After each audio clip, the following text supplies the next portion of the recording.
There's certain moments that you have when you do these things, and I think it's more the moment.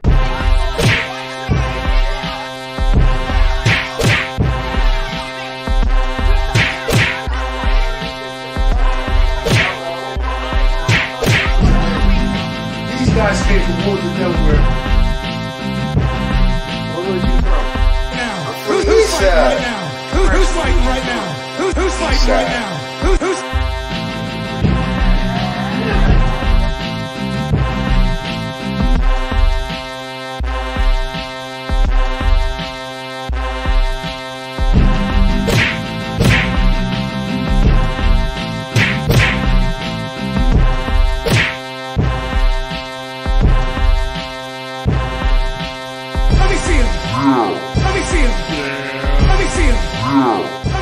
Man, it's your boy D-Mac, man. Fire Nights Podcast. Let me see him. Let me see him.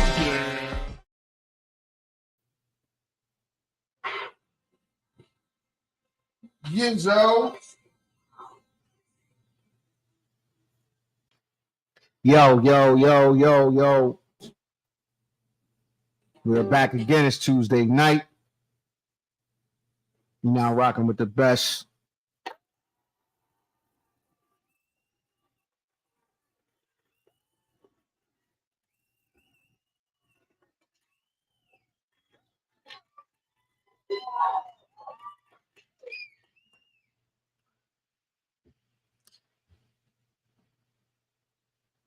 Welcome to the Fire Nights Experience. Black culture journey, sports entertainment, current events, politics, social media. If it's to be talked about, let's talk about it. Let's get into it, bro.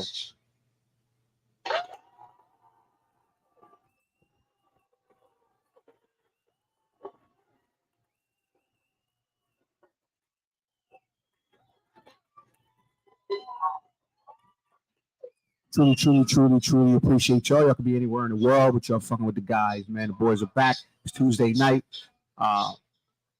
Live from Studio 7 for all your recording needs. Our local up-and-coming rappers, get at them, man. Instagram, Facebook, Twitter, all your social media platforms. Shout out to Big O, E Square Cigar Lounge. Where they located at, Fresh? 3616 Kirkwood Highway. I want to say Sweet E, aka and also known as Home. Hey, there's some upgrades in there. Oh, we'll be in the building, baby. We will be in the building. We will be in the building. Absolutely. I think, what do you say, 172 inches of TV? Yo, man. So we doing a little something. Said, nah, man. You ain't doing a little something. You getting something done, man. Shout out to everybody over there, man. Yeah, man. Absolutely. First Lady Quincy, man. Good brother Mark, man. All the OGs. All the peers, man, that showed us love over there, man. Absolutely. The Cigar Lounge, man. Absolutely. And Cigar Absolutely. Sports Lounge. Absolutely. Atmosphere, man. You'll love it. Check them out. Best Cigar Lounge. Well, the only cigar lounge, as far as I'm concerned. Kirkwood Highway. Check them out. We love them. Once again, we appreciate y'all rocking out with us, man. We have a fun night planned for y'all. Brain teasers. We're gonna trigger the mind. We're gonna trigger the thought process. We're gonna trigger discussion, because that's what we do. That's what we do, man. We've been doing this for a minute, man. That's what we do. It's sweltering hot, but that don't stop no show. We gets busy regardless, no matter what. And Fresh, it is football season, bro. I might not remind everybody, man. It is football season. So big changes. It is football season. You know what I mean? With that being said, man, how you feeling? How brothers feeling, man? How you feeling, Fresh? I'm feeling good, man. I'm feeling marvelous, man. It's Yo, man. Favorite night of the week. Yo, my people. Yeah. My folks. Yeah, you know, Iceman, you know, good American Save Ferris, man. That's Save Ferris, man. You gotta come on, Markel. You old enough to know what that is, man. Save Ferris, man. You already know. Come on, man. Save Ferris. You already know what that is, man. Come on, man. Oh, say Bueller. Come on now, man. You already know. Bueller's day off. Say, Come on, man. Come on, They're man. picking up collection, man. I heard Jenny and like, bro, she might give him a loan. Listen, how you feeling, bro? How you feeling today? See you got the Delaware's favorite. Oh yeah, man. I'm just chilling. I'm hanging out, man. Daughter go back to school to ball. Trip. So, you know, yeah. Okay. Throwback. Throwback? It's a throwback already. Hey man, without further ado, man, we got a lot of shit to go through. Man. We got a lot of shit to go through, bro. Fresh, you know, what's got you on fire, man? Oh, time out. We let's rewind that back. Because I screwed that up. We got a overseas contingent that we got to acknowledge, man. I was tripping. You don't even Overseas believe. because it's probably like 3:00 tomorrow wherever they at. You feel what I'm saying? So to all our people in Bangor, Maine, all the way up to Barcelona, Spain, and my man who he catching jets and all the way up. They done had people come all the way from fucking Bucharest. Yeah. They didn't show up. Yeah, Bucharest was in the building tonight, but I want to give everybody else out there that's following us a hello and how are ya? Absolutely. So, without further ado, Fresh, what's got you on fire, bro? You know what? I'm not gonna play around with this one, man. I'm getting a little bit too old. And what's got me on fire today is the actual weather that's got me on fire. Literally. Yo, when I remember when I was young, man, I used to be able to run all damn day in the summertime. You wouldn't even be thinking about it. You drink water out of side spigot. You feel what I'm saying? Anything. You just keep going. Today, man, I probably got about 27 to 30 minutes of continued exercise in this heat, man. I just feel bad, man, because today they said this was like, I ain't gonna say the hottest day, but the second hottest day of the year. Tomorrow will be the hottest day of the year. I'm not looking forward to that at all. So really what's got me on fire, literally, is the damn temperature around here in these parts, man. But I'm not gonna lie, I'd rather be hot than cold. It's just I could take it a little bit, I could take it significantly better when I was younger. These days, I can't take it that good at all. I got to be sitting on top of a cooling system with a fan almost blowing on me in certain places. You feel what I'm saying? So today is not the best days for me. I like 72 and breezy. 72 and breezy. That's more of my thing. I like but that right now. Yeah, let me get a firecracker. Yeah, the red, white, and blue Johns. I love those Johns. That's the little kids that say, balls, you gonna be going like this? Come on, man. I'm sorry. That's like eating glizzy. No, it's not to be wearing both glizzies. Firecrackers. Eat your popsicles. Like eating glizzy. Eat your popsicles, man. I'm trying to eat no glizzy for the young boys. All right, I wouldn't be trying to tell you to eat, like anything with jalapenos in it today. Pictures of you. Nah, I don't. I get it. I'm not fine, nigga. I'm you know what I mean? I'm not with that, you know what I mean? Because if you call you the glizzy gobbler and shit. I'm not in I don't know. You know, on the gram and shit, you like this. Yeah, you know you did that. You just don't you want to fight. You don't eat a hot dog. I do. It's too hot. You gotta be worrying about glizzies and all that. I mean, give me a popsicle, man. You can't eat a hot sausage, can't eat a hot dog, I'm you eating eat it. a I'm eating all kielbasa, Banana. I'm eating can't eat a all that. banana. Oh, you're supposed to get lightheaded on the job because you hear somebody call you a glizzy You guy. don't need no potassium to shoot That's no that gun. thing, man. You don't need no potassium to shoot no switch. None. Zero. What? So what do people who don't eat glizzies? What do they eat? I mean, because I guess you could Eat overfind burgers. and everything, huh? Burgers and shit. Chicken? Chicken's I find a lot of niggas like chicken now. Yo, cook that barbecue chicken. Motherfuckers. I made like 52 drumsticks this week. Yo, you Yo, crazy. that's sad, man. I'm that, still eating them. that somebody say you eating a guy of glizzy, you won't eat a hot dog or a hot That's sausage. their thing, man. Let them have their thing. I'm going to eat a hot dog. Eat some motherfucking hot sausages, Man, I man. eat That's that. I their eat glizzy, hot sausage, That's their kielbasa. thing, man. You know, I that's love their thing. Motherfucker. Leftover hot dogs a day from work. What do you mean, man? Yeah, that's their thing, man. Let them have it. Let them have fun with Yeah, it, let man. 'em have fun. They have fun. man. They, That's have, their but they thing. still eat hot dogs. Yeah, they just hide. Cook 52 hot dogs and they gone, They but don't just nobody. hide. I'll tell you, I was at the pool party yesterday. Motherfuckers like, yo, what y'all got over there? I'm like, man, it's only hot dogs. Everything else cooking and shit. He's like, yo, give me a hot dog on a hamburger bun. That nigga won't think he'll eat the glizzy. Nah, man. So whenever somebody goes to fuck this goddamn hot dog roll, you get. I wish your mom was out there because I know when you was young, you tried to eat this. Your mama make you eat that motherfucking hot dog, whatever motherfucking bread she pull out that motherfucking. Fill your whole plate up with hot dogs and shit. Yo, I bagged up. I digress. I'm bagged up. digress, man. I digress. So listen, let's have some fun. You know, let's jump right into it, man, and get into some things, man, and have some fun. Because I got some things that I was curious about, and I wanted to know if y'all was curious about. So let's get.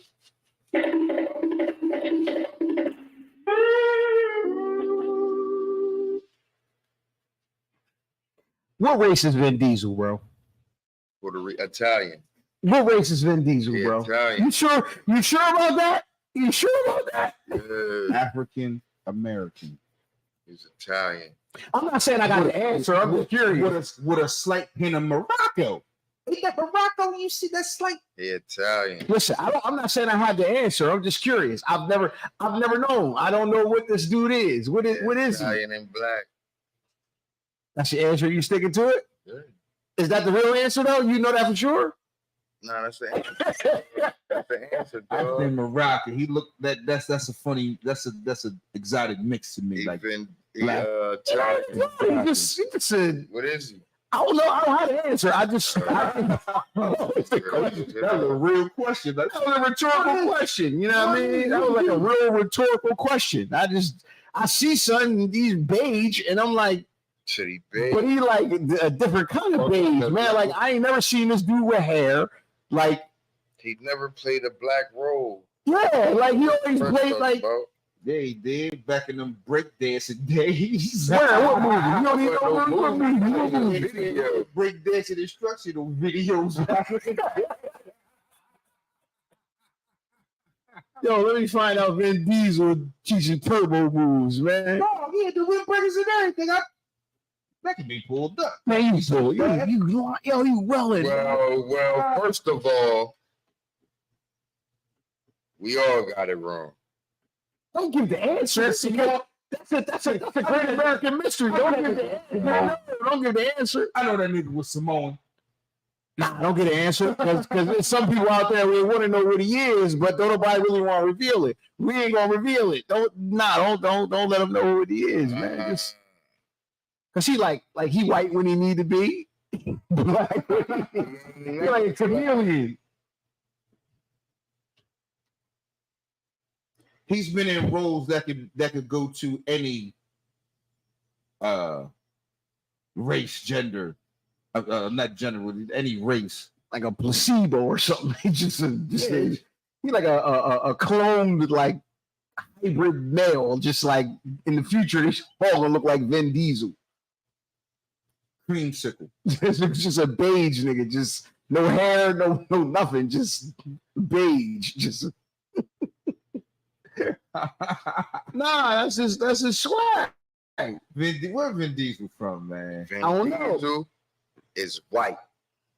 Where He's 100% white. His name. From the mountains of Caucasus. Yeah, his name ain't even Vin. Oh, I know his name, nigga. You know why he's giving it. Well, wait a minute. That stick a fork in that because I was about to say no one's giving their son the name Vin Diesel, but as you're about to find out, there are some very peculiar names out there. His name is Mark Sinclair from Connecticut, from Alameda County, California. Damn. He close to them essays, though. He live around them essays. Yes, because he married Paloma Jimenez. Yeah, that's definitely Jimenez. That's definitely Jimenez. Yeah, that's definitely the. Yeah, but he's his nationality is American. That's definitely essay. Now hold on, now. I can't let that slide. His nationality is American. Oh yeah, he's definitely he's from the mountains of Caucasus. Okay. All right. So speaking of Vin Diesel, that's a pretty white guy. Vin Diesel's a pretty cool white guy. Vin Diesel's a pretty cool stage name, don't you think? White guy, Mark Sinclair. Call that nigga Mark Sinclair from Alameda County. You know what though? Now to think about it, Vin Diesel was cool, but I think Mark Sinclair would have had about the same amount of success than Vin Diesel. Yep. Mark that's a cool. I don't know. Vin Diesel's kind of cool. Yeah, Vin Diesel's kind of cool. Yeah, Vin Diesel's cooler. Vin Diesel, that's kind of cool. Come on, man. I mean, Mark Sinclair, like it's you say that because like the shock value of Mark Sinclair, but like that's not gonna fly like 4 years, like 4 years in. Getting jobs. Vin Diesel even coming across the radar when he's looking for actors. You see Vin Diesel. You see Vin Diesel, you like bring him in, yeah, bring him in. You look at the he looks feet. You know what I'm saying? I just want Moroccan head. Yeah, Vin Diesel. Mulatto. Yeah. Mark Sinclair could have been any of them niggas. 15 of those. It's 15 Mark Sinclairs. So listen, right? So speaking of Vin Diesel's a really cool Hollywood name. But his name's cooler than that. That's like actual names, though, right? Do tell. With the new college football season brings a brand new influx of great college football names. Without further ado, I got a few of them. Want to hear it? Here it goes. What if your name was Major Burns? Major Burns. That's your college football name, Major Burns. Major Burns? That's your name, though. Not like a nickname. That's your name, Major Burns. That can also work a different way. You catch people. After you finish that, I'm going to tell you who got the greatest name of all time, but go ahead. Tiger Shanks. Tiger Shanks. This people crazy. Sorry. He had to make it. Tiger Shanks. Now that's he's the first one in the family ever went to college. Tiger Shanks. We got Correlator Shanks. Hold on, boy. But you know it's a Michael Shanks or a William Shanks. Yeah, it's probably just a regular old Bobby Shanks. Yeah, Bobby Shanks. I want to introduce you to my little brother, Tiger. I'm sorry, what? Yeah, Tiger. That's his government. That's his name, Tiger Shanks. Okay. You nobody gonna question the athlete, right? Tiger Shanks. You got that, Tiger Shanks? Hold on. Yo, what's the ultimate name for like a fast nigga, yo? Like a nigga, like a fast football player. Let's guess. Speedy something. Right, that's tough. That's tough. Just think. Where the fuck am I going? Blaze. That's cool. That's cool. Finish it off. Just finish it off. Just finish it off. Blaze what? Field runner. That sounds cool, but it ain't cooler than mobility. Hold on, man. Nah. Mobility. I would rather be Mark Sinclair. Be Mark Sinclair than But mobility. Pete, how he spell? How do you think he spelled Mo? If it's his name, That's his original name. name. That's his name. M-O apostrophe. Nah. That's pretty cool though, but not cool enough. It's not cool enough. His last name's Ability. First name is Mo. Mm-hmm. M-O-H. Mobility. Mm-hmm. I get it. Mobility. Shout out to Mobility. North Texas's own Mobility. How about this one? How about this one though?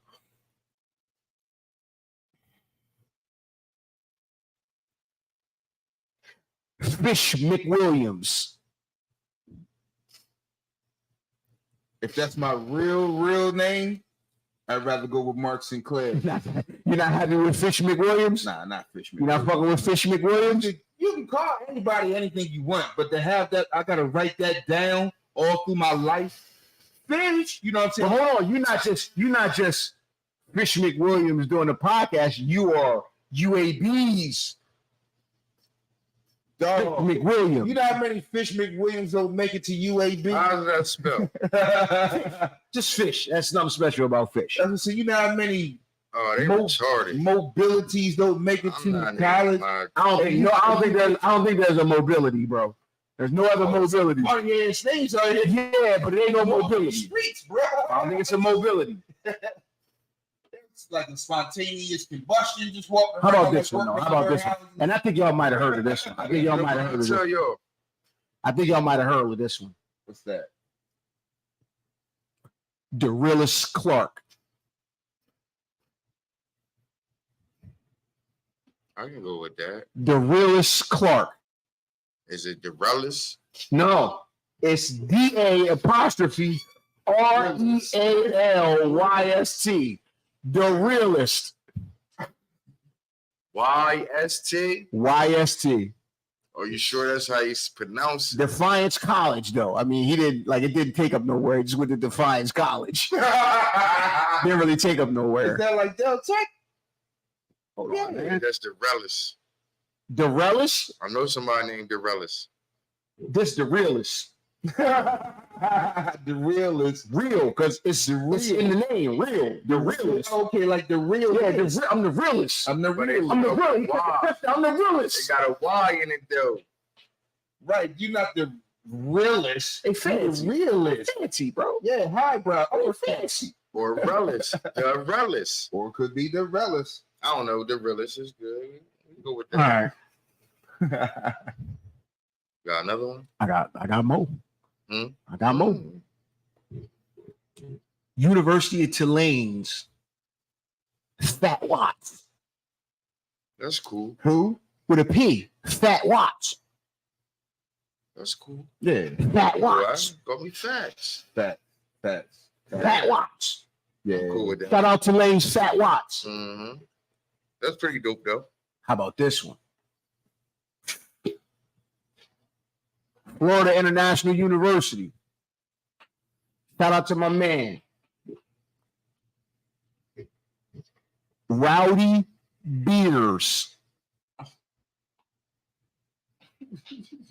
Rowdy Beers. Rowdy Beers.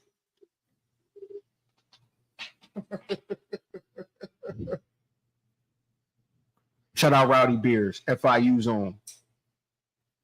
And he's a white guy. Yeah, I'm pretty. Word. We don't name our kids after liquors and shit. We name our kids. Beer. We name our kids after drinks, though. Yeah, I'm we saying name not after beer. not Beer.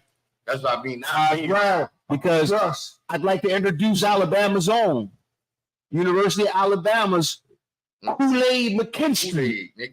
Kool-Aid. Kool-Aid, nigga. You can shorten it to Kool-Aid, Cooler, Kool. That's his real name, though. I don't. I think Kool-Aid. His name's Sean. I think his name's something else. His name's Sean McKinstry. It's like Cool. Darius. Nah, it's like old. Oh, Fred. oh. Herbert. Yeah, Herbert something. Yeah, Herbert Herbert McKinstry. Kool-Aid. Herbert Kool-Aid. So I mean, Oh, so he must be like a third. Yeah, he got grandpapa's dad. He named after the grandpa. Could you imagine though when he scored, niggas like, oh yeah. Could you imagine the crowd though, the whole crowd, oh yeah. I hope they got that. I hope that's what they was doing, man. That's hard. Yeah. His name like Herbert Earl. Now, Vernus. Ohio University's own Parker Titsworth. Parker Titsworth. Yeah, that's their last name. Yeah, the Parker part. I don't know where that Like, came yeah. from. Yeah, but Titsworth.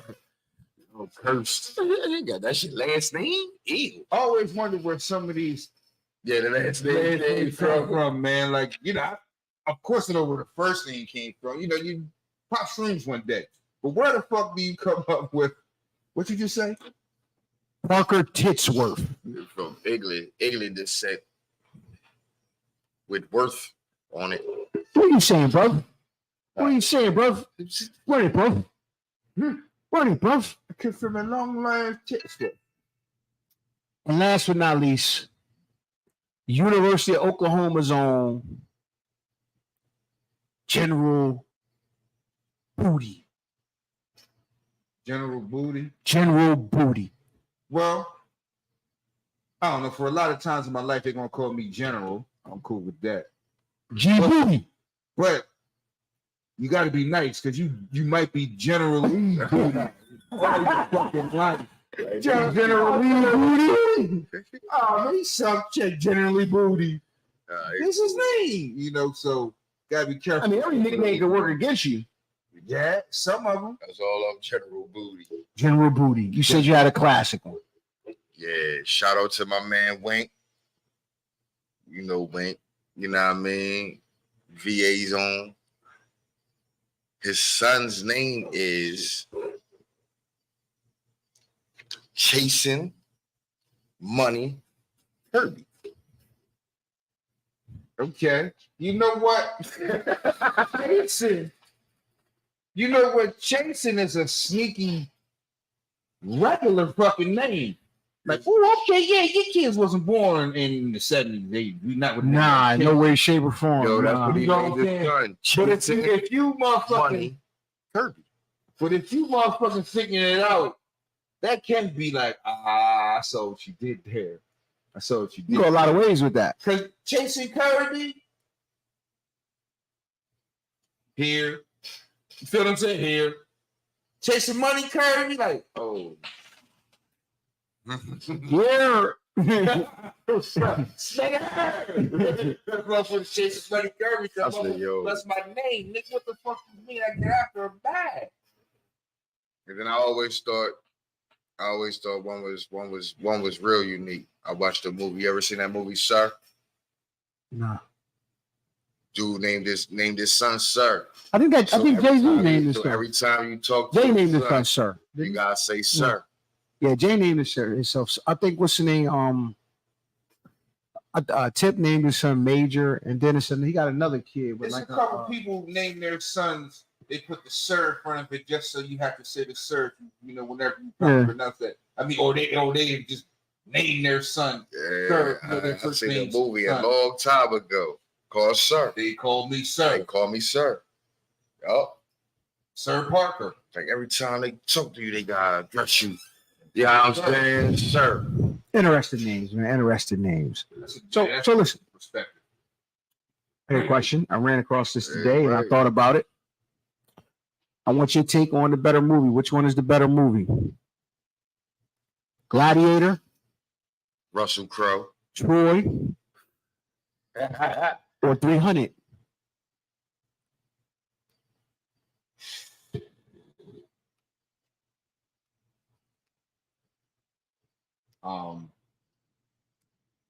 You kicking niggas down in holes. This is Sparta. So I'm going with 300. What you going with? That's hard. They all. Yeah, they all. I like all of That's a them. good- I I feel- can watch. I probably. Gladiator, Troy, or 300? I like Troy. I like 300. I really like Troy though. I like Troy.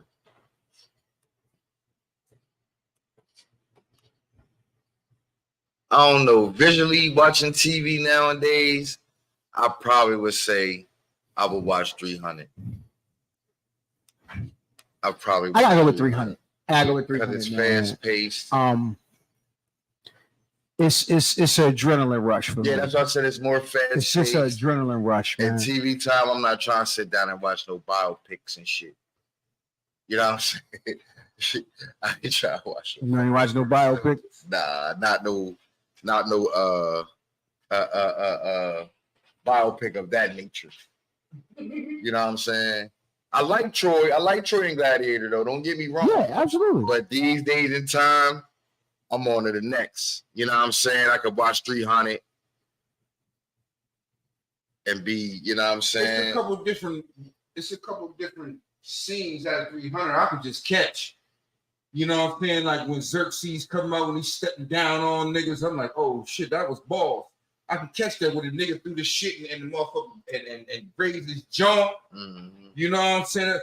Especially when nigga get kicked down in the well, man. Like, yo, ho. That was hard. That was Choose your just, next words wisely. Oh, that was hard, man. I could just there's watch so many those. quotables in 300, man. It's I could ridiculous. just watch those. There's so many quotables. There's so many quotables in 300. That's I mean, Yo, what was the Babe had hard lines. I mean, it's a lot of quotables in Do you 300. understand, man? They was taking kids that wasn't they deemed not worthy and sending them, casting them off, killing them, throwing them away. You going to well too? Like, yo, that was hard. Like, yo, that's the next hardest thing. That is eating your young. The Babe said only Spartan women can give birth to Spartan men. What you mean? What you mean, man? You ain't from around these parts, man. You can't give birth to one of them niggas. The 300. I'm gonna tell you what was the hardest line. Homeboy said, "You, what's your profession?" I'm a carpenter. You, what's your profession? Right, I'm a blacksmith. You, what's your Right. profession? I'm a farmer. Spartan, what is your profession?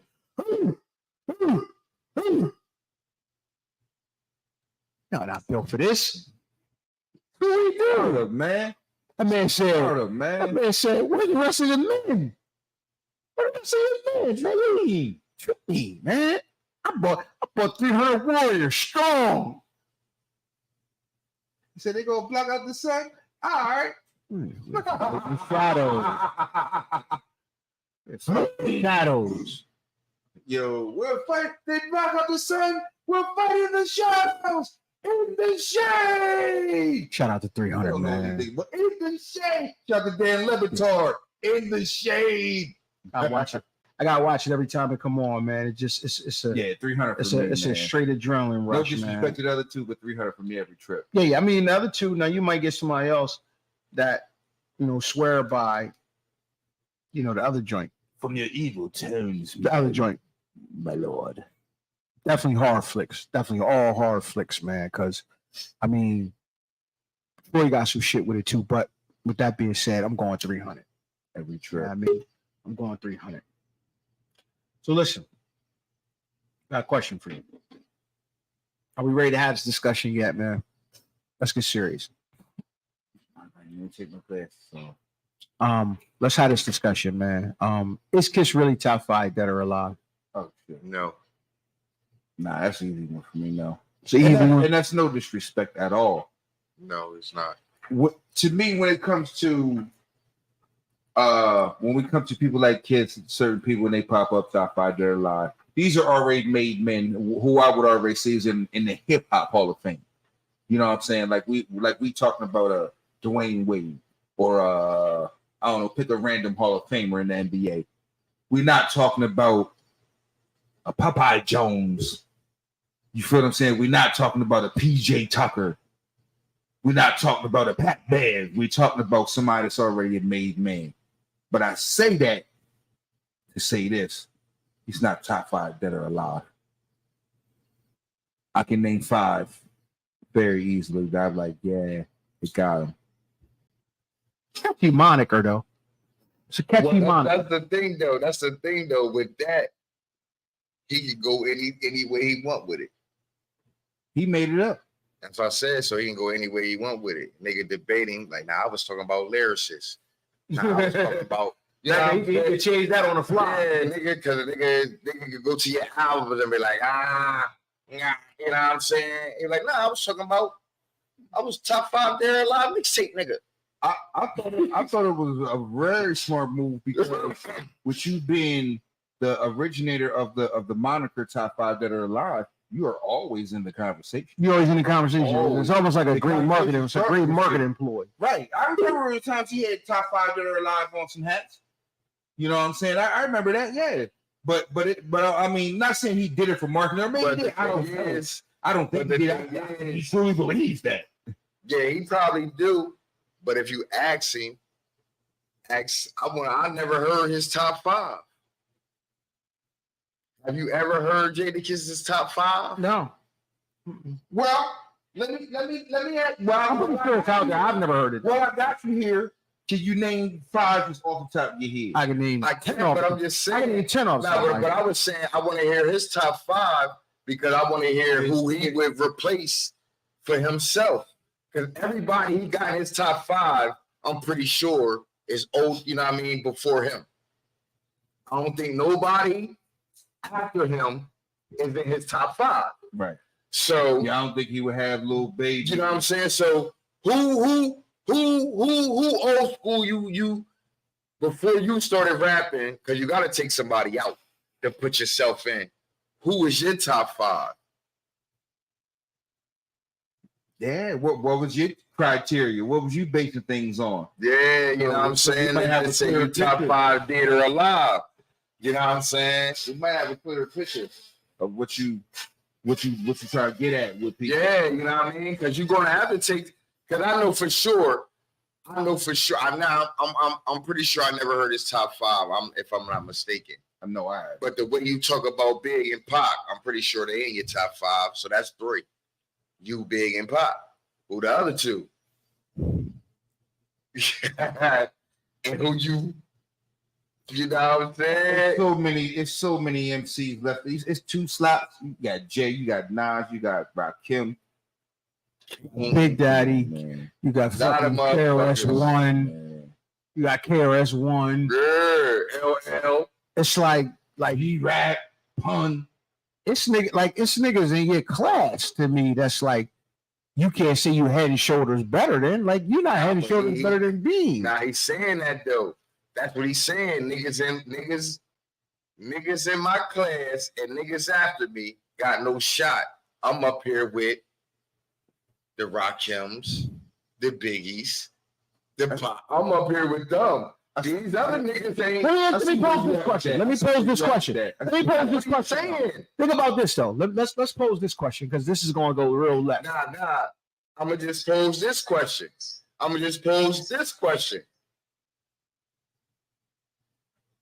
Outside of him saying top 5 dead or alive, who else feels though they could say that in his era or after him? In his era? Yeah, or after him. Well, I would assume Drake. Yeah.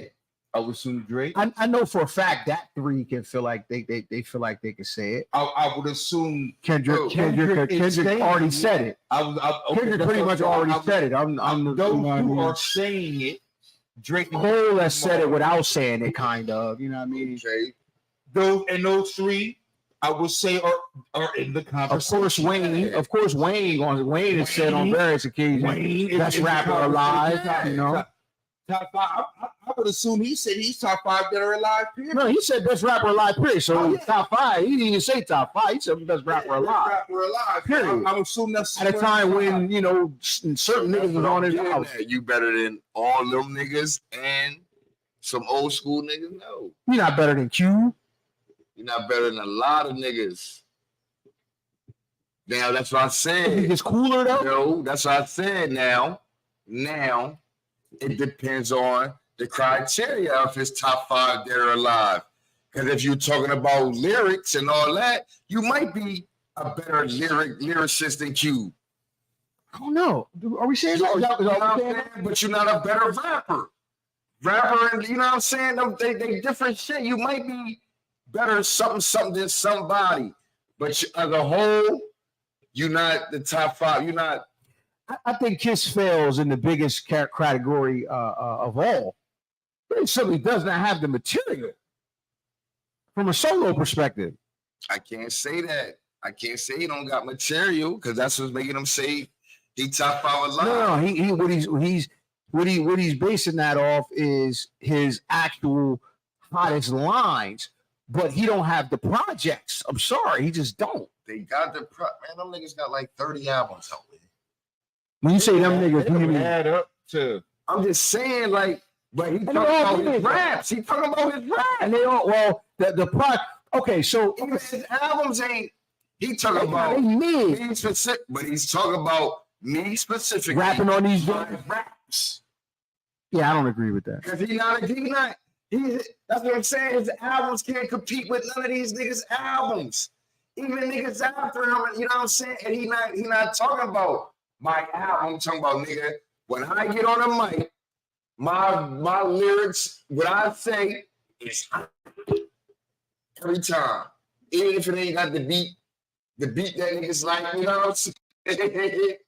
My shit is hot. Top five on the raggedy beat. He talking about his rhymes. I don't know, Kiss, man. I don't know, bro. Nah, I don't think he is, though. I don't think he is. Man. I don't think he is. Yeah, like I said, he opened it up where he can go anywhere. They can say, but you ain't got the top five rapper. Nah, so I'm the top five lyricist. I'm the top five, you know what I'm saying? Top five top five spitter, like. Yeah, you know what I'm saying? Come on, man. Like, I don't know if that's what he's saying, but nah, that's not what he's saying. But it's open for everything because when you get put in a box and niggas start and shit, you eventually gotta bow down. You might switch course. When niggas start throwing all the names we just threw up, you can't just say I'm better than that nigga. You know what I'm saying? And that nigga can do everything you doing. His lyrics is hot. His rhymes is doing. And his albums be better than yours. You gotta switch course. Nah, you not. Yeah, I gotta switch course. Nah, shit. I said I'm the top five that are alive. Feature. That's shit, you know what I'm saying? I blow shit down. You know what I'm saying? You know what I mean? Like, but you not top five that are alive. You're not top five that are alive. Yeah. Because personally, now this is just me. And it's and what I say, it's like taking a shot. Because listen, it's like taking a shot at the guy who groomed y'all. Because out of everybody else, they got ample work, mad rhymes. Pour me up. Everybody else got mad rhymes, mad albums. You can't literally say like you better than LL Cool J, KRS-One. In no way, shape, or form. KRS-One. You know what I'm saying? Niggas like that. Tupac, Jay-Z. But it is one person you can say you better than that top Fill it five. up. Fill it up. Who? The guy you was under. No, they ain't. I don't think they trying to say. I'm pretty sure he would say Big is in the top 5. I'm pretty sure he would say that. And I don't think the Blender trying to say you better than Big? I don't think that. What I'm saying is, none of them other niggas that you gonna claim you better than, you're not better than, and they have everything to prove that they're better than y'all, better than you. Lyrics, albums, you know what I'm saying? Impact. It's only one guy that will be on the top 5 list that don't have none of that really, or what, just the longevity. And that's what you base it on too, longevity. He ain't got what he need. In no category, to be honest with you. I mean, don't get me wrong. The only thing he don't got that he need is a classic album. Now he needs several. I mean, to be out this long, you don't have. Pop don't got several classic albums. I think you do. Tell that to Pac fans. I think you do. Tell that to the majority. And I'm not even a Pac fan. Tell that to the majority. Say all them. Oh nah, they crazy. They out of their mind. But your Pop fans say all them shits is classic. They tell you, all eyes on me. Shit, to hear them tell it? That's not classic. Machiavelli? Machiavelli is classic. All right, that's what I'm saying. And then Pop talk. But listen to what you just said. They were saying he had classic albums. They're his last 2 albums. But they were saying he had classic albums before. Oh, I don't need Machiavelli. The album is classic. Oh, I don't know. You have to have part of my niggas is terrible. But that's what I'm saying. It's a positive. It's terrible. It don't matter what a motherfucking fan is saying. They wasn't classic albums. He didn't get a classic album to All Eyes on Me, the double album. And I wasn't even. When Joe with Death Row. When he got out of jail and Joe was shooting them. But I think a lot of Pop fans was like his shit was underrated because he had classic songs. You can be underrated, but underrated. Classic songs. He had classic songs. Hold on, yeah, songs and albums is different. Jada may not have. Now we know Jada don't have no classic album, which is to me, to be honest with you, the same beef with Eminem. He doesn't have a classic hip hop album. He has all-time album sales, but he doesn't have an album that you're actually. He has nothing you're listening to. Nothing. You're not listening to anything. You're listening to a few singles and some guest spots, but you're not listening to an Eminem album. You're just not. Renegade, Dead Wrong. You stopped at 2. Like, come on, it is more. It's way more than that. But think about that, though. Think about that. I'm going to first. All right. So, I mean, speaking of, might not be my cup of tea, but speaking of Kiss, pretty big development, and I want y'all to weigh in. Is it a thing or fuck out of here with that shit? Diddy reverts all of the publishing for all of his bad boy artists back to the artists. Total, Faith, Carl Thomas, Mace, The Lox. What he said was he's had deals on the table for years now where he could have sold the Bad Boy catalog for, multi-million-dollar deal, but he has finally reverted all of the publishing back to the artists. Big deal to you or fuck out of here? Nah, that's cool, but he can still sell the catalog. They just get paid instead of him off the publishing for the catalog. You know what I'm saying? But it's cool. It's cool because they can start making money off their shit. You know what I'm saying? Off their songs. Big deal for us or fuck out of here?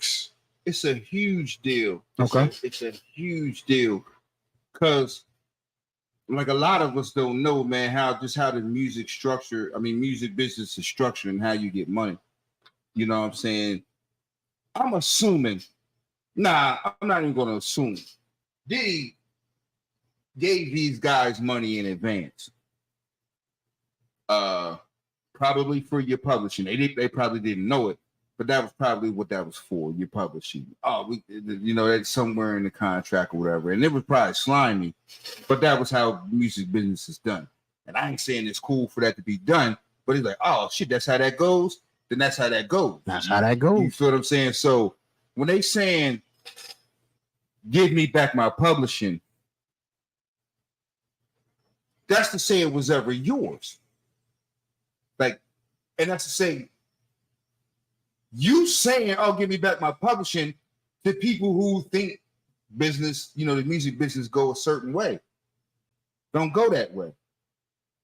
None of us, like people, really know how that goes. And you sold away future rights to your publishing, probably for right now, advance money. Or, yo, I'm fucked up, send me some money. You feel what I'm saying?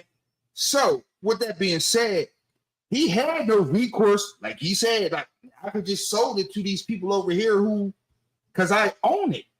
Right. I own it.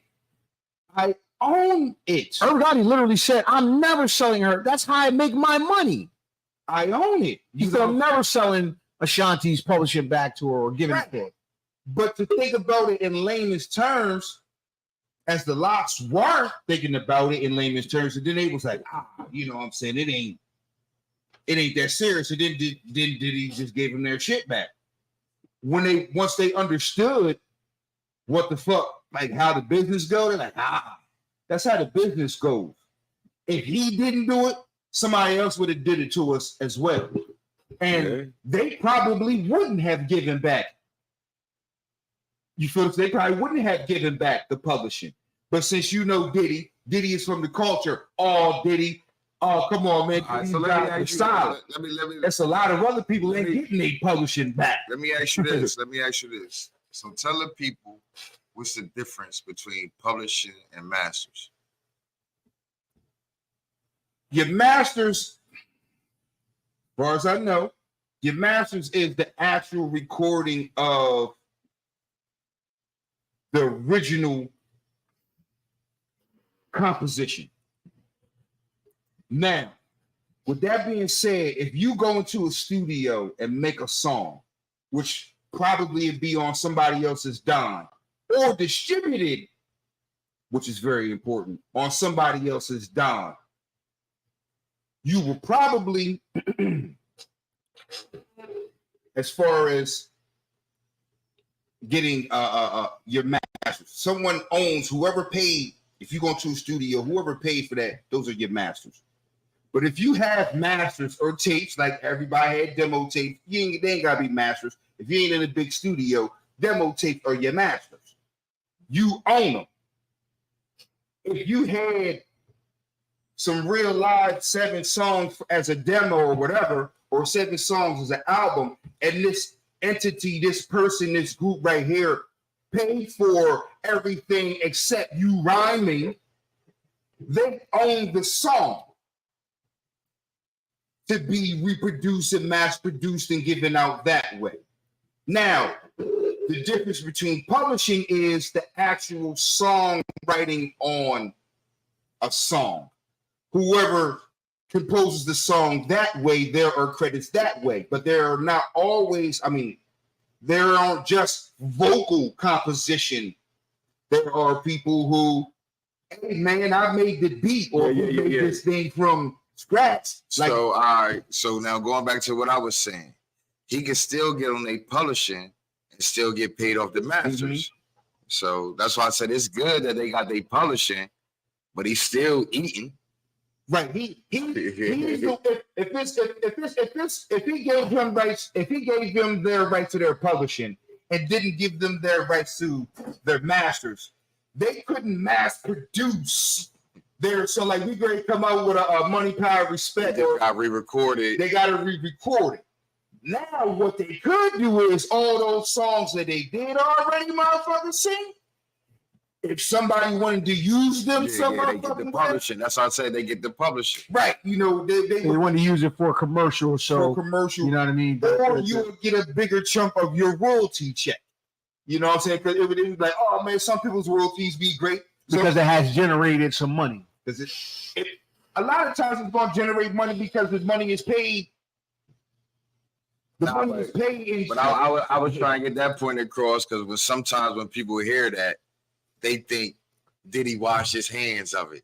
Like, nah, I give him everything. They just gonna get the money. I'm not gonna get no money. You know what I'm saying? Some people, that's not necessary. but you know, some people think, some people would get that misconception when he say, "Oh, I get on their publishing back." You know what I mean? Like, to break it down, he's still not eating off these niggas. You know what I'm saying? Just because he gave them their publishing back. if you made a demo tape, Diddy owned the tape, and he could sell all the tapes, you know, keep making all the tapes. But you own the words on the tape. Mm-hmm. It was before he owned the tape and the words on the tape. Mm-hmm. But to be fair, if you don't know that shit, you know what I'm saying, you don't know that's how you get paid. A lot of people that we know would take advances. You know what I'm saying? So I could understand how you could be, and it's not like they just they like, nah, let me sell you something that I can actually make money off. You don't know anything about this. Hopefully one day you'll get a group or you'll get a record label and you'll get to do this to somebody too. You know what I'm saying? This is the record business. That's how everybody gets record business. That's how they go, oh man, they rape me. That's how the record business go. Don't sign that shit. Sign you some Taylor Swift shit these days. Hey, man. Mm-hmm. I just thought that was interesting, man. You know what I mean? Whether some people might be like, who gives a fuck? I thought it was. I thought. Put it this way. I thought it was one of those moves where it's good public relations because he is dropping the album. Perception. He is about to drop an album too. Let the record reflect. He is about to drop an album, and not only that, I think what is it? The 30-year Bad Boy anniversary is about to come up. Mm-hmm. So it's probably good to have some good karma to maybe make some money off of that. You know what I mean? Yeah. Well, that's what I'm saying. I mean, don't get it twisted. He's made a bunch of damn money off of their publishing already. So he's like, all right.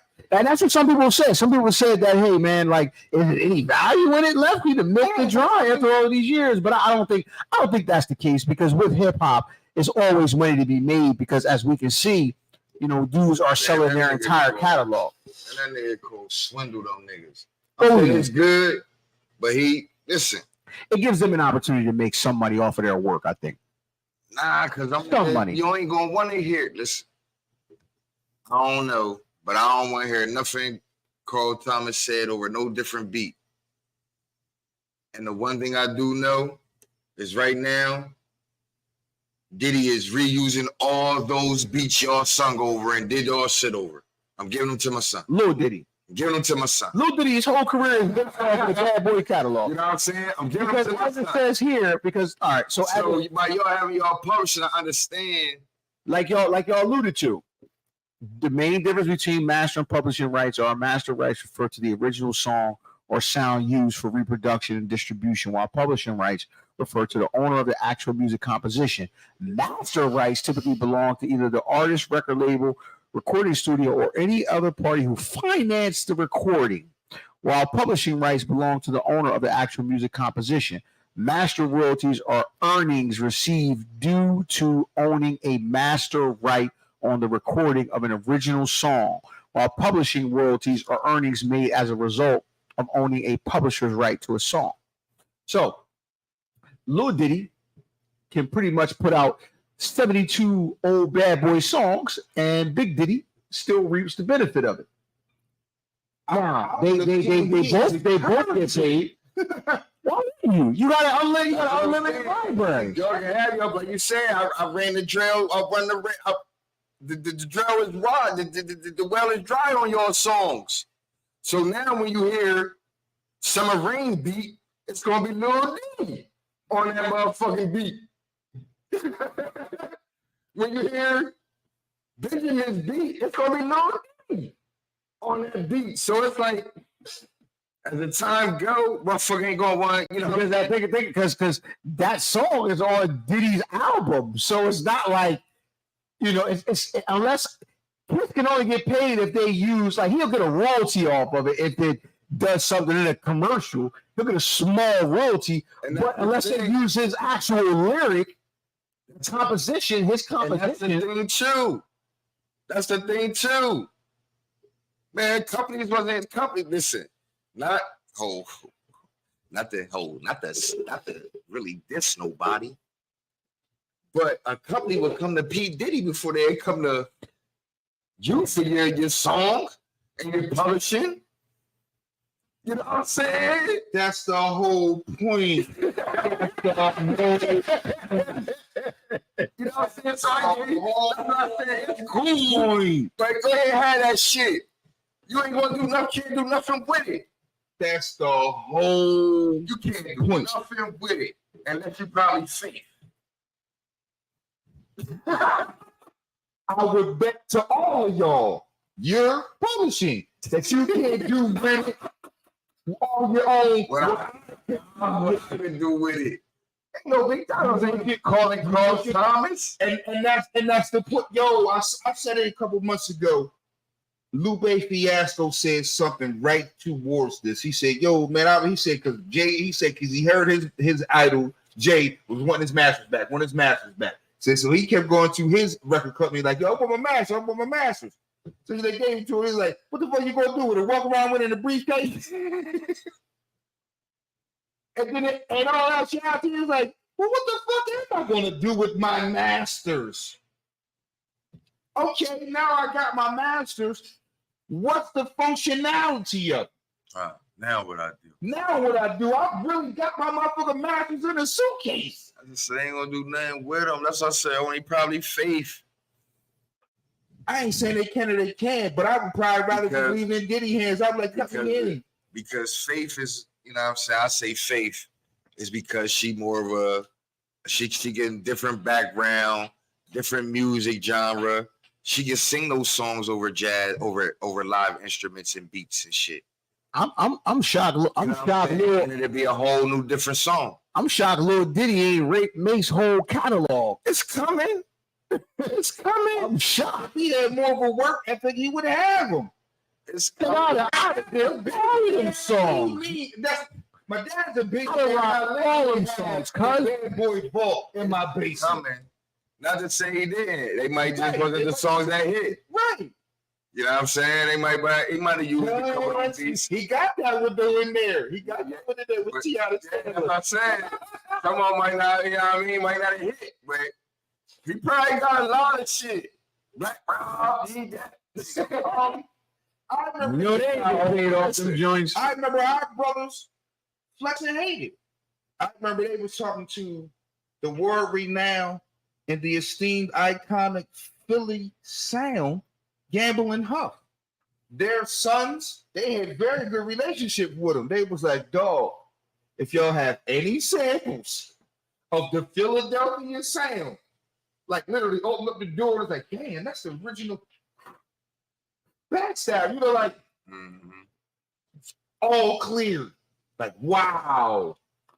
Wow, that's a real thing when people paying 30,000, 40,000, 100,000. You need money. And they happen to run into somebody. Now just imagine if they couldn't clear them samples. Just imagine the regular nigga on the street. Cause my baby got a crazy song right now called Mike Tyson. I ain't never heard that sample in my life. But I know if it hit, they coming. I ain't never heard that sample in my life. The funny thing, me myself, I'm a true motherfucking baby of hip hop. We pirates. That's what hip hop is. Yeah, that's what hip hop does. Hot enough Yo, they for coming. somebody to say, "Oh, yeah, industry rule me." You know what I'm saying? Yeah. Listen, let's switch gears real quick, man. I want to get serious, man. Now, I know this is going to evoke some laughter when I say this, but this is very serious, man. Like, this is a thing. Like, I was totally oblivious to this. All right. Did you know there was a law meant to ban people with a disability for appearing in public? Well, did I know it? No. could I believe something like that was true? Hell yeah. I mean, I didn't know it was. I just thought people was doing it without a law. You know what I'm saying? Like go in the house with your rickety knees to ban people with a disability for appearing in public. It's literally called the ugly laws.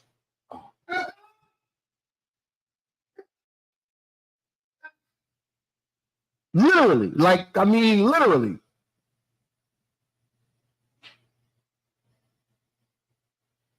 That's crazy. Yes, it is. That's insane. Like, if you could be fined for being like disfigured, bro. Like, so listen. All right. So check this out. This is crazy, man. I drop some science on them, coach. This is crazy. Drop some science on them, coach. The so-called ugly laws were mostly municipal statutes in the United States that outline the appearance in public of people who were, in the words of those of these laws, diseased, maimed, mutilated, or in any way deformed so as to be unsightly or disgusting objects. Although the moniker ugly laws was coined to refer collectively to such ordinances, only in 1975, it has become the primary way to refer to such laws which targeted the overlapping category of the poor, the homeless, vagrants, and those with visible disabilities, enacted and actively enforced between the American Civil War, 1867, and World War I, 1918. Such laws and their enforcement can tell us much about the very sorts of people who were also a generation later subject to explicitly eugenic laws such as sterilization legislation. And like eugenic laws and policies, such laws continue to affect the lives of people with disabilities to this day. Now, the first of these laws were introduced by the city of San Francisco on July 9, 1867, Order 738, to prohibit street begging and to restrain certain persons from appearing in streets and public places. As the name of this ordinance suggests, ugly laws were concerned with more than appearance, prohibiting both the activity of street begging and the appearance in public of certain persons. The phrasing that one finds in the Chicago Code 1881 originates in this San Francisco law. The reference with that law to deformity, unsightliness, and being a disgusting object is common across comparable ordinances in New Orleans from 1979, Portland, Oregon, 1881, Denver, 1886, Lincoln, 1889, etc., etc. 1880s. Yeah, that ain't that long ago. The most obvious function of such laws was to discourage people with visible disabilities from hanging out in public urban spaces, asking people for money, and to provide a legal basis for removing them from such spaces. But the wording and enforcement of these laws, like that of eugenic sterilization and marriage and immigration restriction laws, reveal much more at work than perhaps indicated by this ostensible function. Just as the most obvious function of eugenic sterilization laws to prevent certain sorts of people from both producing and parenting children is accompanied by a range of conception of those people and mechanisms for intervening in their lives in more far-reaching ways, so too with the so-called ugly laws. Consider three parallels and contrasts between these sets of laws. Good brother. Good brother. You said a word a couple times in there that sticks out. And I want everybody to don't go home, but Google this one time in your life, man, called eugenics. You said that many, many times. And not to get all deep into it, but what it really is an ideology that there's a master race and you can master a master race. And it's also coupled with the fact that you have to take out all the bottom feeders, all the defects, and all of those people that you deem not worthy enough to carry on life. Life. Where, you know, that we're engineering, socially engineer. We're trying to socially engineer a master race, but we're also saying that there is a master race and we're throwing out everyone else who isn't them. So eugenics it's multi-pronged, but to just keep it simple like that, it's crazy. Could this possibly be like, because on the outside looking in, one can say, this is a ordinance against panhandling, but you're targeting here. You're targeting individuals, man, with specific, disabilities and disadvantages. Could this be where your quote unquote freak show started from? Because the CD, because this is considered an oddity. Like, you can't see this in the general public. Yeah, well, throughout history, all type of deformities and abnormalities in the human body, they have always been cast out. There's been There's been the bearded ladies, and the traveling circus was made about because you was cast out and you have to make a living. So you band together with some other people with the same circumstances, and you travel around and get some money. You feel what I'm saying? But it's also what people have to understand is when it comes to eugenics, it's faulty. It's faulty on its premises, but what they are actually trying to do and say is to be very blunt. White people who come from the Caucasus regions. So you mentioned earlier, and for those that don't know, just a quick eugenics.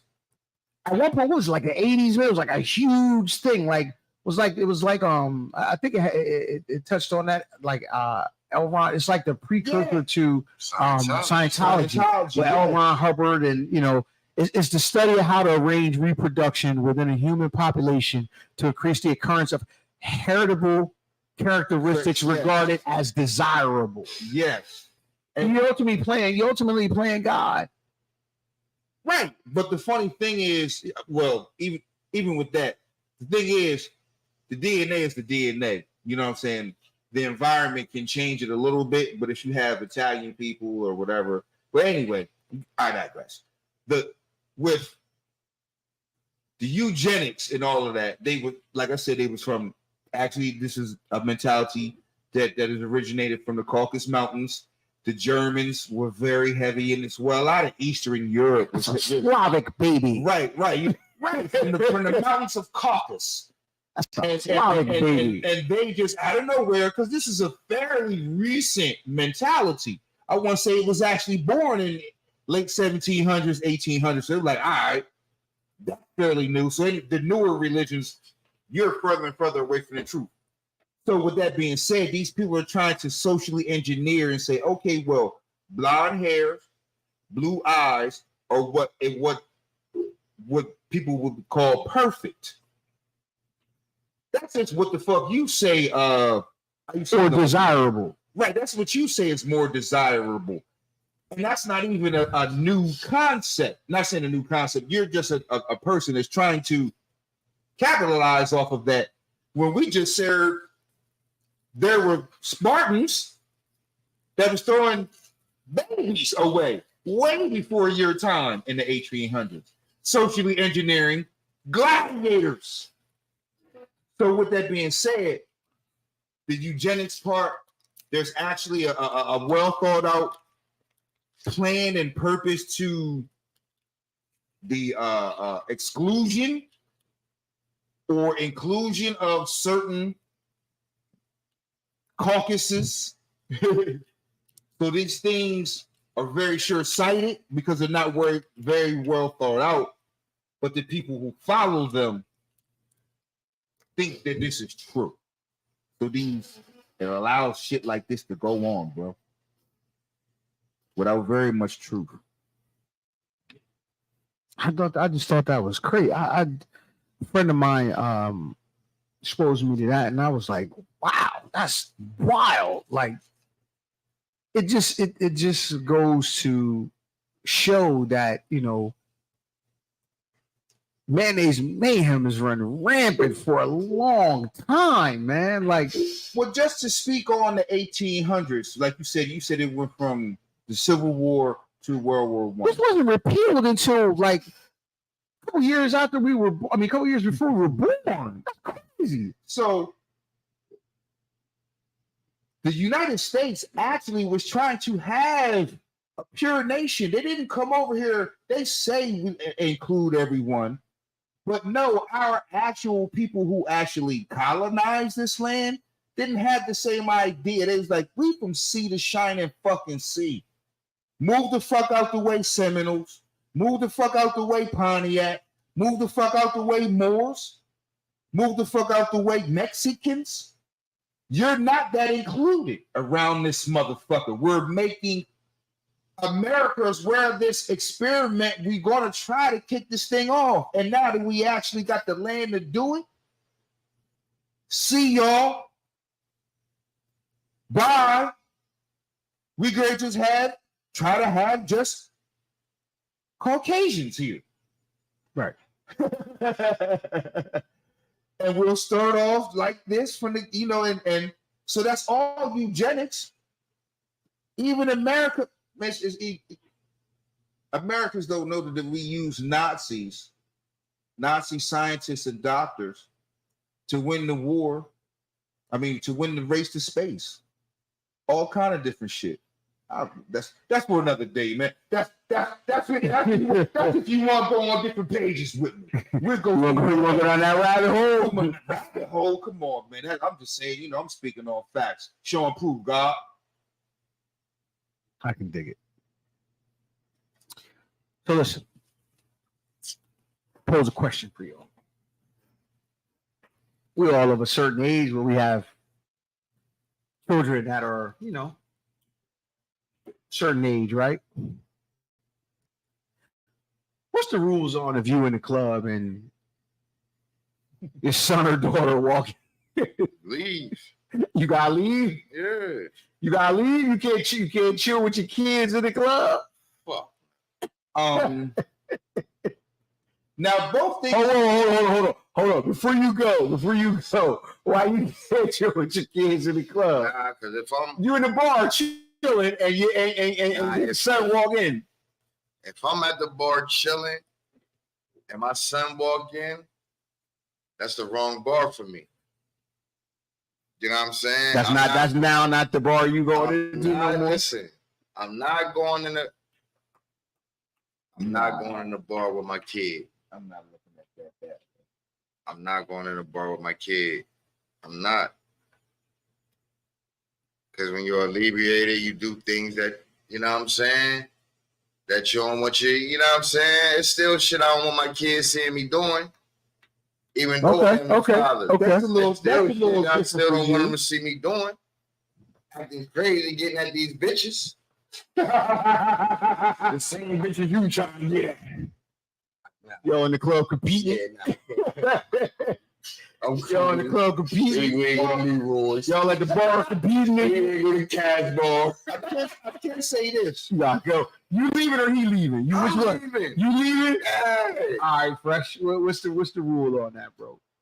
Me myself, if I'm already in a significant amount of places and any of my C's walk in, I'm probably going, hey, how you doing? And I'm gonna probably stay away from them.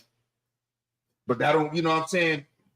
I probably won't be with them because they'll probably be with somebody, but I also won't leave because I'm already having a good time, man. I'm already here. You're encroaching on my time? I ain't saying you're encroaching on anything. I almost don't know you. I almost don't know you. I get loose. You know, so I almost don't know you. I'm right now, and it has happened once. It's happened once in my life. Tell us, Rob. Story time. How did that go? I can't even say it was at the bar. It was at a social gathering. It was at an establishment that had a bar. You know what I'm saying? So it wasn't even I can't even say it happened like that. It wasn't even a bar. It was not what we talking about. So no, it never really happened like that. But I can remember I was somewhere where my seeds came in. I'm like, oh, word? You said plural, seeds or seeds? Seed. I was going seeds. Oh, I was going to say, damn, they clicked up and said, man, let's go fuck with Pops. Mm-hmm. Nah, it was a. Nah, I The can't. place was multifunctional, so they came for one thing. I was over here doing another thing. What, main event, nigga? We can call it. Was it going around or a main event? Because I want to make That's sure. what I'm saying. Nah. I want to be clear. You and Leroy's or Casbar or That's something what I'm like saying. that. That's what I'm saying. It wasn't that. All right, so I'm posing that But question to you. I'm not leaving if I just hadn't ran across my seeds in those That's why it's environments. goddamn. But I ain't leaving them. I just try to be over here. You in those spots. cut the room in half. You cut the room in half. I'm already flowing. I'm already functional. You might just be sliding through. I don't know. I'm out of there. If you chilling, yo, what's good? Nah. I'm gonna talk to you. Hey, what you doing? Yeah. Shit, I'm here chilling. I'm gonna be here. You here for the night? Yeah, I'm chilling, man. My homies. I'll get at you. You out? I'm out. I'm not partying with my I'm kids. not partying with you. I'm over there. Yes, you are. It's a party. You're at the same spot. It's a party. You partying with You don't know these niggas, man. What's the verdict, man? Is that Partying considered with your if you're in the kids. same place but y'all not interacting? Is that called party? It ain't even about being uncomfortable because I'm not uncomfortable. It's just that now we out of the element. I'm somebody that you probably never seen. And now I'm not saying y'all got daughters older than mine. Mine would be my son and all that.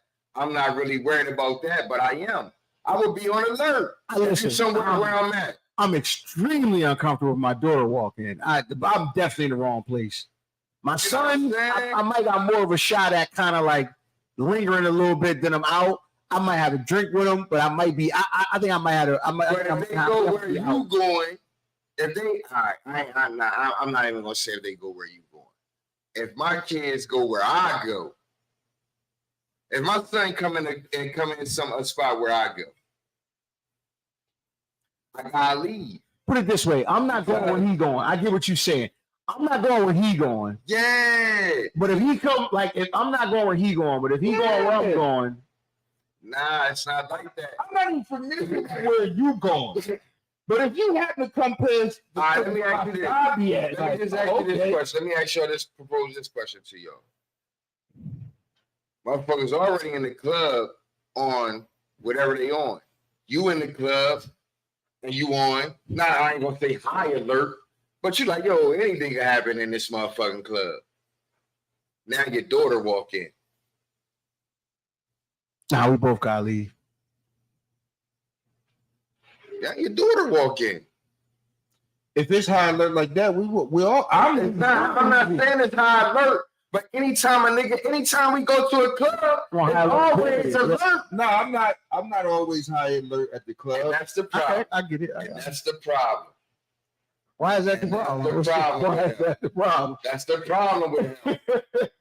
That's the problem with him. I haven't been to a club in years. Anywhere he get drunk at, anywhere they serve liquor at, you gotta be on high alert. If you plan on drinking liquor, if niggas around, you plan on getting drunk. That might be understood already. But that's For what all parties involved. I know that. That's what I'm saying. But you said you don't. You be on alert, right? Yeah. I be on alert. I ain't gonna say that's what I'm saying. I ain't being on like watching everything in the club, but I know at any possible good time, any time the club I'm at, it can go down. And if my son or daughter walk in, If I feel that alertness, if my spidey sense is tingling like that, I'm leaving. We both leaving. Oh, yeah. I left like that because I didn't like what I was seeing. I was like, you know me, I don't go to places particularly to have my spidey senses up to that sensitivity. You know what I'm saying? So my seeds may walk in with this once thing. you start drinking, your spidey senses don't work no more. Fresh. My seed spidey senses might not work. I'm not denying them of a certain time. I might print their style like, oh, pop over there. I'm gonna be over here. Like, man, fuck, I wasn't trying to drink with you anyway. L7 ass niggas, you know, or you know what I'm saying? Hypothetically. I'm just saying, like, I didn't go to no club expecting any of my suits to walk in there. I'm leaving. That's for damn sure, and I ain't leaving. Okay. Nah, you can say out. I'm just not partying with you. Go to the next spot. I ain't partying with You you. motivating? You Go gone? to the next spot. If it's 12 motherfuckers in there and we actually got to keep talking to each other, something like that. And now. And it also depends how old my kid is at the time. Now, you fresh 21, 22, 23 in the club where I'm at, I'm leaving. Or you might leave because you're like, man, I ain't been there with my dad. I can't get loose. You know what I'm saying? I can't do what I want to do. I can't get loose. But now if you 30, 35, I might not think nothing. You 30, you know what I'm saying? You 30, 35. I'm going to still be out. Hey, you know what? I'm going to still be out. That puts a different perspective on it. Because I can honestly say, all my C's have seen me in compromised positions. They're like, dad, get loose. So anytime here around anything look like a bar or some type of liquor or a fun time, anything can happen with dad. So if I show up with dad and he at the bar, I almost expect him to be fucked up. I ain't saying that's right or wrong, but I am expecting my children to think like that. Hey, man. I ain't partying with my kid. You gotta be older. Old. 30s. Well, now I party with my son, my oldest son. He don't party like me, but I'd be like, come on out to the joint, we partying. He just don't party like me. Invitation is different. Yeah, that is different. But I party with him. Invitation is different. I'm like, all right, I go hard, bro. You know what I'm saying? Don't try to keep up with me. Don't try to keep up with me. Keep them s'mores going. Okay. I mean, just a question, you know what I mean? Another quick one, man, before a round of browsing sports talk. You carry cash for a card? You carry cash on you? Cash. Both. Cash, both. Chitted ash. Cash, straight cash, homie. Randy Moss, straight cash. I wish my circumstances could permit me to carry more cash, but I try to carry as much cash as I can. All your cash on you? No, not all my cash on me, But but I need cash at all times. All straight cash? I don't need a mistake happen, and I gotta wait 2 days to refund my money. Nope. That's the reason why for certain spots it's cash. You know what I'm saying? Nope. Nah, don't set 2 to 5. Nah, I ain't with that, man. I'm gonna call up everybody and cuss them out. You ain't gonna overcharge me. Nah. You ain't gonna overcharge me on nothing I paid for, and I got to dispute it because you took my money. Nope, I need my cash. But there is a convenience in that, Muff. There is a convenience in the card, man. Paying my bills. I'm not going down to Rusty's check cash and pawn shop. Where you get Rusty's from? I don't know. I'm just saying. You picked the most Rusty, off-brand, obscure, like. I don't know. You know what I'm saying? I'm just saying, like, because you might not want to pay that bill at that time, at that hour. You might not want to pay it at 4 o'clock when they took it out. You was waiting for 5:30 when you got that extra little bit of money. Yeah, that's they pay my whole pay up. I pay it. I pay my whole pay up. I pay my bills. I pay my bills. I pay with the cash. Nah, I ain't paying with the cash. Took the money out. Nah, I don't do nothing till I get that confirmation. You know what I'm saying? Confirmation. Okay, yeah. Nah, The only reason I ask is just because I was thinking a few days ago about the value of cash versus, you know, the banking cash, you know, cash money versus banking cash. You know, like, okay, if you got 50 straight cash and you got 50 on a card, you know what I mean? That 50 changes hands 10 times, it's still 50. But his 50 change hands off the card, Niggas that made $1.25 here, niggas that made $1.25 here. Yo, I tried my hardest. You know what I mean? I got a cousin that's a miser and he don't play that shit. You know? People like, nah. Man, hear me good, dog. Hear me good, dog. I have no banking fees. I don't play any of that extra late fee shit. $1.25 at the nope. I have zero extra fee when it comes to any of my card related. I keep it just like cash. I don't play any of that shit. Nah. If it's 200, 200. Boom. Boom. I don't play that shit, man. I don't do credit, none of that. That's why my credit good. I don't do none of that shit. It's part of the reason why, of course, it's just like cash. You know, the banks want us to go to more of a plastic format, and they want to get rid of because that's physical the only currency. way that they can make money. Because that little 75 cent here and there, you know what I mean? You figure 200 million people, Listen, 75 cent every transaction. 75,000 people a day with that, you good. as long as they keep saying cash ain't a dollar ain't gonna be the cash dollar ain't gonna be worth no. As long as motherfuckers keep fleeing their countries for this cash dollar, it's gonna be worth something. As long as this cash dollar, exactly. As long as this cash dollar is worth, Niggas swim across the motor alligators. this $1 million goddamn bullshit ass note that you can get from the Netherlands or somewhere. Man, come on, man. Man, ain't none of that shit. There's no Sweden drachma. People like, I got $1 million in Jamaican money. Man, that's worth 5,000 whole American. Come on. Go back to Jamaica with $1 million in American money. You won't make it 5 days. I'm gonna chop your head off. We want that. We need that. We want this paper that We ain't worth need that nothing. Usain We Bolt. need this paper that ain't gonna be worth nothing. We need that. Like, man, yo, Man, you're a quadrillionaire in Jamaican money, y'all man. keep saying this Man, paper ain't this please, dollar man. ain't gonna You be got, worth you got nothing. 20 million American. You got quadrillion in Jamaican, man. Stop playing, man. You buy this whole fucking island. Usain Bolt. Listen, Couple quick hitters, man. Quick thoughts, real quick, before we. cash is king, listen, man. I would Everywhere you go, cash is king. Black market. listen. You know, Wow, wow. I was they thinking. don't take no cards. I was thinking, right? Shout out to Corleone, Gentle, and Trev, man. Hollered at them niggas the other day. They was having a very good time. Shout out. The whole concept of alimony tripped me out, right?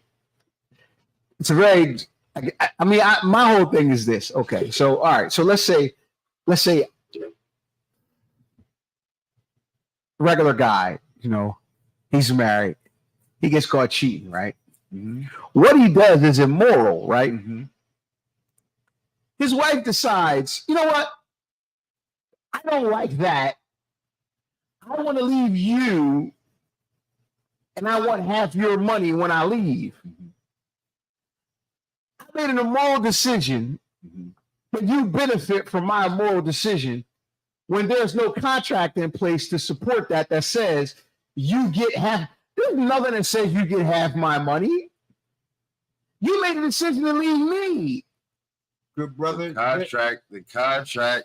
The contract is just us being married. That's the contract.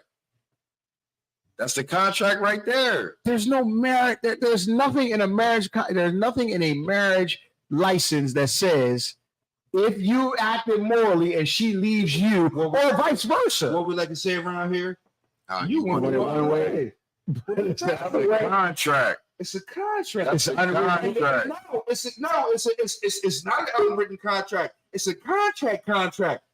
And That's it for everything. and the terms of it are negotiable of how somebody can break this You can contract. negotiate a prenup. Now, that's what I'm saying. Before you get into the contract, you negotiate the things you want to do before you get into this contract. Before you sign this contract, you talk to the girl. Yo, I want to have threesomes. I want to do this. I want to do that. I want to sign a prenup. If you can, She's cool with it. You get a Then y'all sign the contract. That's why it's called a prenuptial agreement. Yeah. But that's more specific No. from a monetary standpoint. But there's nothing like can you produce a marriage contract that says, as one of the stipulations, that if you leave me, if you decide to end this marriage contract, that you're entitled to 50% of my money or assets or yada yada yada. Here is how that works. The people who necessarily deemed it possible for you to divorce someone in whatever under whatever terms is the people who deemed it that.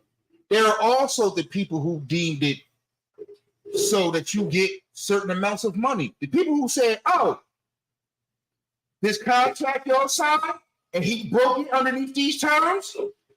The same people who said that and said, "Oh, okay, this thing is punitive." He broke it. Okay, so you're talking punitive versus Punitive. Because now under certain terms, all right, what they like to say, you broke the terms under you was being adultery. Right. That's the term that you broke it. that is an immoral act. It's an immoral act. Which It's not. It's not a way. which is not pre-negotiated in nuptials. It's something that can be negotiated afterwards. So when it is negotiated after nuptials are agreed to, they say, okay, well, yeah, he committed adultery. Now, what is the punitive damage for him committing adultery? In certain states, they say half is fair. If the male made more, then or they basically say whoever made more, Where was the breadwinner? right? Whoever was the breadwinner kicks out alimony. Usually, from the stories that we hear, it's usually men kicking out alimony to women, but it's usually called palimony when it's diverted from a woman to a man. Paternity, you know what I'm saying? Paternal, and it's alimony to a woman. But like he said, it's a contract. Before, if you don't prenuptially agree to some things, it leaves it the terms of the contract are open to other things to be negotiated into. You feel what I'm saying? So the same people who said, "Oh, you cheating is terms to break the agreement," it's the same people that said there is a money and a punitive damage attached to that. And now you know. Yeah. Don't get. So, big happenings this weekend. Big happenings. Deion Sanders has literally just served notice to the entire country that, in the words of himself, we coming. You watch that game? I watched it. I watched it. I watched it. Yeah, I watched it. I was on the road and the phone was going crazy. And luckily enough, I was close enough to be able to catch like the second, like the end of the second quarter. Yeah, it is funny that you say that because I said Lil Sanders out there looking like Andre Ware. Dog. I said he looked like a little Steve McNair. Spread everybody out. They was spread out. Yo, no huddle, no nothing. Everybody just lined up. We going. In the back. Give me a bat. Yup. They played was like in 4 seconds. Andre Ware's a fair assessment. They played was like in 4 seconds. I said, yeah, he got something right there. You moving fast. Niggas ain't ready for that. They can't switch the defenses and none of that. They just gone. That's all. They had 3 receivers with 100 yards. That's 4 receivers with 100 yards. That has some methods of Chip Kelly sprinkled in there. Yup, you can't change 4 second. Yo, I was like, what was the most impressive? Was that the most impressive thing to you about the whole thing? What was, if anything stood out, what was the most impressive thing about Saturday that you saw? Man, the most impressive thing about Saturday was a nigga played 108 plays. That nigga said, it was more than that. Man, he played I was like 108. Oh yeah, it was more than that. 100. It was more than that. 30. He had 128. Yeah, it was more than that. That's what impressed me. That's what impressed me the most. Now with him in the modern day football, right? This wasn't no gadget You know, like You say he played 128 plays on play 121. He come up with a big play at a game. it's deeper than that. Even deeper than that. He's in Texas on the road in sweltering heat. That's what I'm saying. With the plays 120 in the FBS game. The first game of the year. Still come up with a big to make that big play. Yeah. Man, listen. I mean, bro. Yes, he can't keep this up, can he? He can't keep this up. Ooh. Not 120 plus plays a game in FBS. Now, I was up here fresh on fire talking about I wish I was young again. I wish I was his motherfucking age and could do what the fuck he could do. I don't think they're gonna need him. They needed him for 120. You know what I'm saying? Now, I don't think they're gonna need him going a little once they start playing a little. You know what I'm saying? I don't think he's gonna play as much. You know what I'm saying, on the offensive side of the ball. Okay. It's looking like you really don't. You could use him. He's a big factor, but you really don't need him out there every fucking damn near play on the offensive side of the ball. You know what I'm saying? Give him his breaks on the offense. Mm-hmm. He'd be out there on D. You know what I mean? You can sit him on a couple curl routes. Yeah, because he's not going to get the ball every time on offense. You know what I'm saying? So you just out there running, exerting energy for nothing, blocking and getting hit for nothing. You know what I'm saying? well, I wouldn't always say it's nothing, and that was sort of what I was looking at. I was like, it was 4 people had 100 yards receiving. He was one of them. But for him to be out there, I'm like, all right, cool. Against number 17 TCU in Texas, you might have needed all 4 of those guys. Now, like you said, he might get to sit out for bigger swaths against other teams. Sure. But what I can say is that was one game. TCU is TCU, ranked number 17 in the nation. I did not know that. I was like, that ranking was pretty damn high, but okay. How? They was in the national championship game. They didn't bring back nobody that really made that happen either. So I'm like, you're not. No, that's not accurate. I'll say this: this is what they did bring back. It's almost like the quarterback that they brought back was the guy that He started and lost the job. he started. He got hurt. So you bring back experience. He got hurt. And he gets the job. Yeah, that's experience. He got Bringing hurt. back a guy. You're bringing back a guy, an older guy that him to the championship, and then he got hurt. And then the guy who replaced him took him to the championship. And then now the guy who didn't take him to the championship and got hurt is back. Yeah, but I was better than you. I'm going to say this. I'm going to say this. I was better than you until That guy I got put hurt. up. That guy put up. hurt. What was the score? What was the score of the game? I'm just saying. That guy put up damn near 40 points. Yeah, it was 45-42. That guy put up 40 points. So I mean, like, well, we're not talking about a guy that like failed miserably. He didn't just put up like 17. Where it's like, oh damn, that's a huge drop. They put up 40 points. That's fine. And last year they No, that's stellar. And last year they won all of those games. So what I'm So you know, so it's solely his fault, or no. I'm not saying it's solely his fault. I said the whole team was a little bit overranked because because the guys who took them to the championship are no longer there, even though they were replaced by some talented guys. well, they got a pro back in the backfield. What's the kid named Trey Sanders? He's a pro. We gonna see. Trey Sanders is a pro, so it's talent on that offensive side of football. We gonna see. He's a pro. We're gonna see if they go. What was the most impressive thing Saturday that you saw from Prime and his kids? What was the most impressive thing you saw? Give me one thing that was impressive. I like the back. He had 3 touchdowns out of the back. Let me ask you something though. He's a Sanders, ain't he? For Colorado. No. So it's 2 Sanders. You got Shiloh and on the low, Shiloh led the team in tackles. What? Shiloh. That's what I said. That's kind of bad. Son. That's Shiloh led the team in tackles. That's kind of bad. He's the safety. He's the free safety. Hey man, listen. Ultimately, if you're a free safety and you're getting tackles, it's not. I don't think that's a bad thing. That's your job. Your job is to. It depends on how you get those tackles. Well, we saw the game. We saw the game. So people in front of you.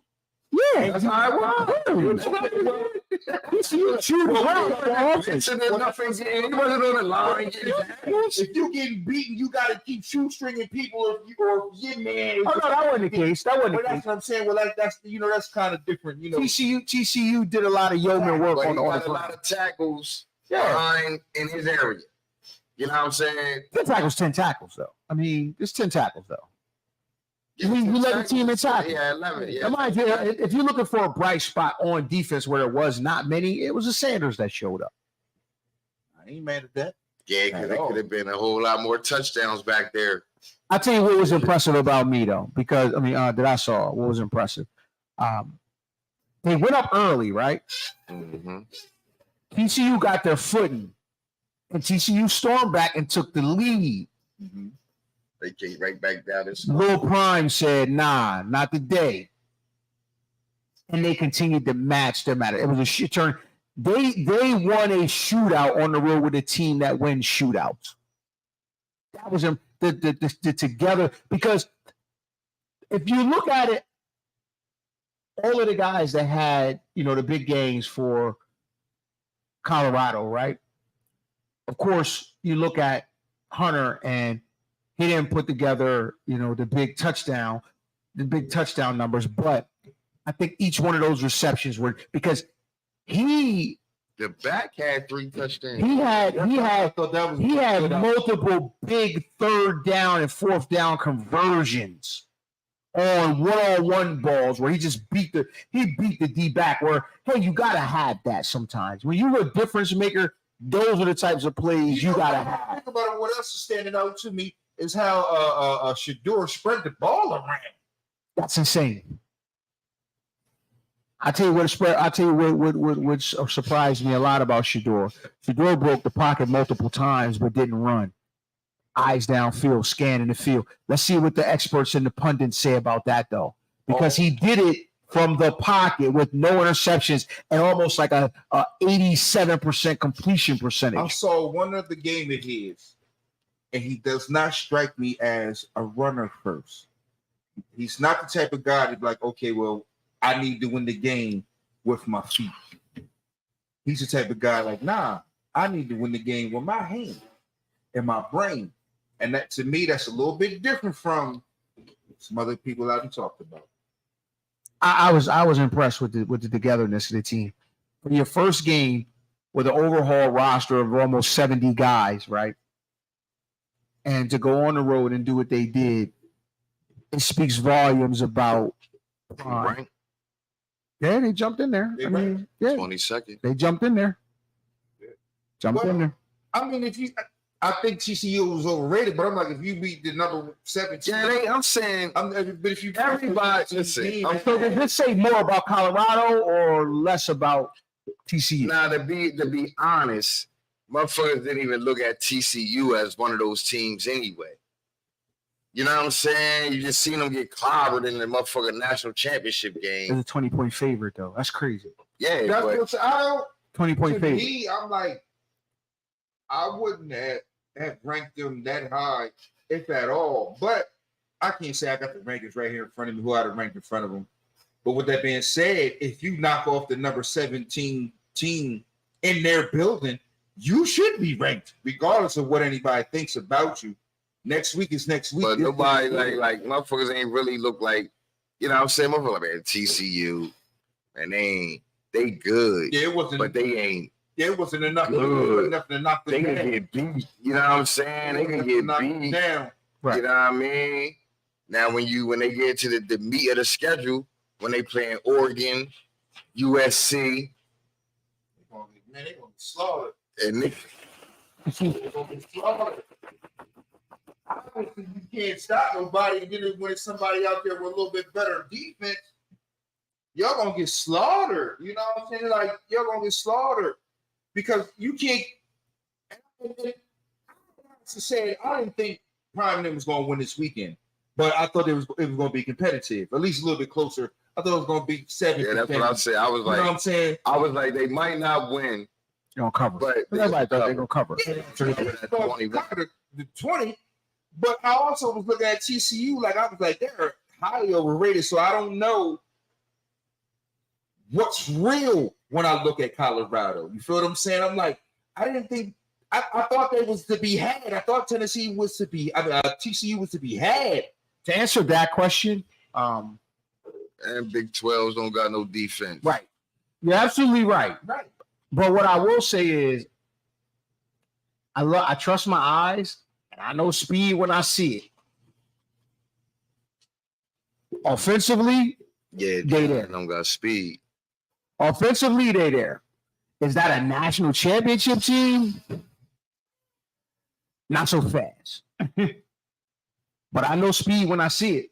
I watched it for years. I know speed when I see it. And that looked fast. Let's see, this week they play Nebraska. They look fast. Yo, you see the point spread on that shit? What's the spread? It went from Nebraska -5 to Colorado -2. That shit jumped 8. That shit jumped 8 points in Colorado overnight. Damn. Impressive. Man, shout out to Dion, man. I think we all became, slight, we not fans, but I think, the collective country I said. The collective country said, wait, what the fuck is going on over there? Keep going. We'll see, it's that time, man. It's that time of night. We'll see. We appreciate y'all rocking with us, man. Y'all could be anywhere in the world, man, but y'all fucking with the guys, man. The One Take Titans, man. The Live Legends. It's your boys. Closing thoughts, man. Oh, man. Chilling. Studio 7. All recording stuff. Come holler at me. Chilling, man. Closing thoughts, bro. It was hot as a motherfucker today, man. Yeah, and it's supposed to be hotter tomorrow, man. Hydrate. Stay in the shade. It's that hour. Salute. Magic hour. Boom. Let that take us out. Peace. With that being said, man, we out. It's your boys. Same bad channel, same bad time next Tuesday. We out. We live at the Fire Nights podcast, man, and it's certain moments that you have when you do these things, and I think it's more the moment.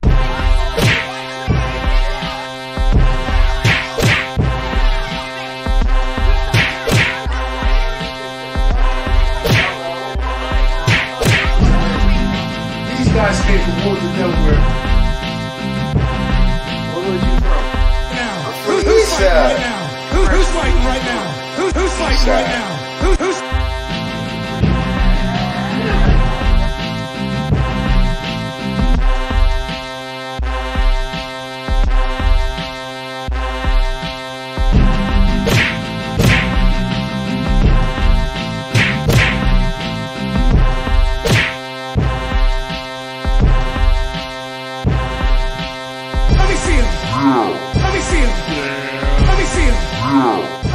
Listen, man, it's your boy, man. Fire Nights Podcast.